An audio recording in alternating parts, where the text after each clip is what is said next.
রাজশাহী ও রংপুর বিভাগের নেতাকর্মীদের নিয়ে বগুড়ায় বিকেল ৩টায় বিএনপির তারুণ্যের সমাবেশ। এ বিষয়ে আরও জানতে চাই, বগুড়া সেন্ট্রাল মাঠ থেকে যুক্ত হয়েছেন সহকর্মী সিফাত শাহরিয়ার। সিফাত, নিশ্চয় শুনতে পাচ্ছেন, জানাবেন যে এই বিএনপির যে ধারাবাহিক তারুণ্যের যে এই সমাবেশটি চলছে তার ধারাবাহিকতায় আজ বগুড়ায় এটি অনুষ্ঠিত হচ্ছে বিকেল ৩টায়। কিছুক্ষণের মধ্যে শুরু হবে।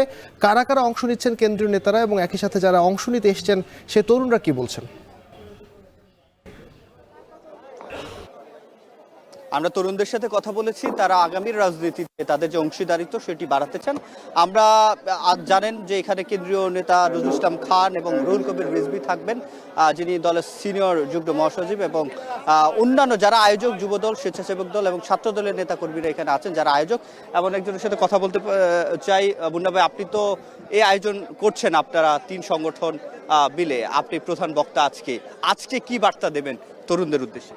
তরুণদের উদ্দেশ্যে আমাদের বরাবরের মতোই কিন্তু বার্তা, এই বাংলাদেশকে বিনির্মাণ করার জন্য, বিএনপির ভারপ্রাপ্ত সাম্য এবং মানবিক সমাজ নির্মাণের জন্য আমাদেরকে ইতিমধ্যেই কিন্তু ইতিপূর্বে আমরা বিভিন্ন বিভাগীয় কর্মসূচি পালন করেছি এবং এখন দেখছেন যে তারুণ্যকে নিয়েই কিন্তু আগামীর বাংলাদেশকে উন্নতির শিখরে নিয়ে যাওয়ার জন্যই বিএনপির ভারপ্রাপ্ত চেয়ারম্যান জনাব তারেক রহমান আমাদের এই কর্মসূচিগুলো দিয়েছেন। এর মধ্যে রাজনৈতিক অধিকার, সাংবিধানিক অধিকার আমরা ফিরে পাওয়ার জন্য এখনই কিন্তু আমাদের রাজপথে থাকতে হচ্ছে। আমরা খুব দ্রুত একটি নির্বাচন চাই এবং বিতর্কিত উপদেষ্টাদের পদত্যাগ চাই।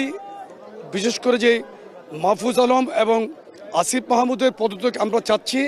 যৌক্তিক কারণে তারা বিশৃঙ্খলা করছে, দেশের মধ্যে বিভিন্ন ধরনের মব হচ্ছে। তরুণদেরকে আগামীতে কিভাবে অংশীদারিত্ব বাড়ানোর জন্য কোনো কাজ করছেন কিনা?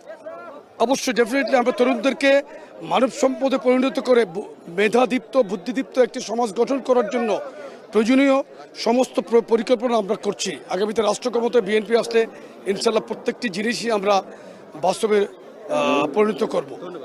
ধন্যবাদ। আমাদের সাথে যুক্ত ছিলেন আজকের এই যে 3টি সংগঠন, তার মধ্যে যারা সমন্বয় করছেন, যিনি সমন্বয় করছেন তিনি মোনায়েম মুন্নার সাথে কথা বলছিলাম। এবং আমরা ইতিমধ্যে দেখেছি, যেহেতু বৃষ্টি থেমেছে এখন, যদিও মাঠ এখনো ভেজা রয়েছে, আশপাশে দেখলে বোঝা যাচ্ছে ধীরে ধীরে নেতাকর্মীরা যারা আছেন তারা এখানে এসে উপস্থিত হচ্ছেন।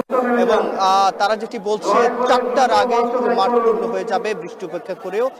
এবং যদি বৃষ্টি না হয় সেক্ষেত্রে তারা যেটি বলছেন, নেতাকর্মীদের ঢল নামবে। এবং আজকে জানেন যে রংপুর ও রাজশাহী বিভাগের সমন্বয়ে তারুণ্যের রাজনীতির অধিকার প্রতিষ্ঠার আজকের যে সমাবেশ, সেক্ষেত্রে এই সমাবেশে তারা যেটি বলছেন, আগামীর রাজনীতিতে তরুণদের অংশীদারিত্ব নিশ্চিত তারা করবে এবং সেই সাথে বাংলাদেশ যাতে একটি গণতান্ত্রিক ধারায় ফিরে যেতে পারে তার জন্য উপদেষ্টা সহ সকলকে একত্রে ঐক্যবদ্ধ হয়ে অন্তর্বর্তী সরকার, বিএনপি সহ রাজনৈতিক দলগুলোকে একসাথে করার জন্য তারা আহ্বান জানাচ্ছেন। এবং তরুণদের পক্ষ থেকে একটি স্থিতিশীল পরিস্থিতি এবং বাংলাদেশের স্থিতিশীল অবস্থা বিরাজ করার জন্য তরুণদের যে ভূমিকা, সেক্ষেত্রে সকলকে ঐক্যবদ্ধ থেকে কাজ করার জন্য জানাচ্ছেন। তো এই ছিল আবির আমার কাছে বগুড়া সেন্টার ফিল্ড থেকে সবশেষ।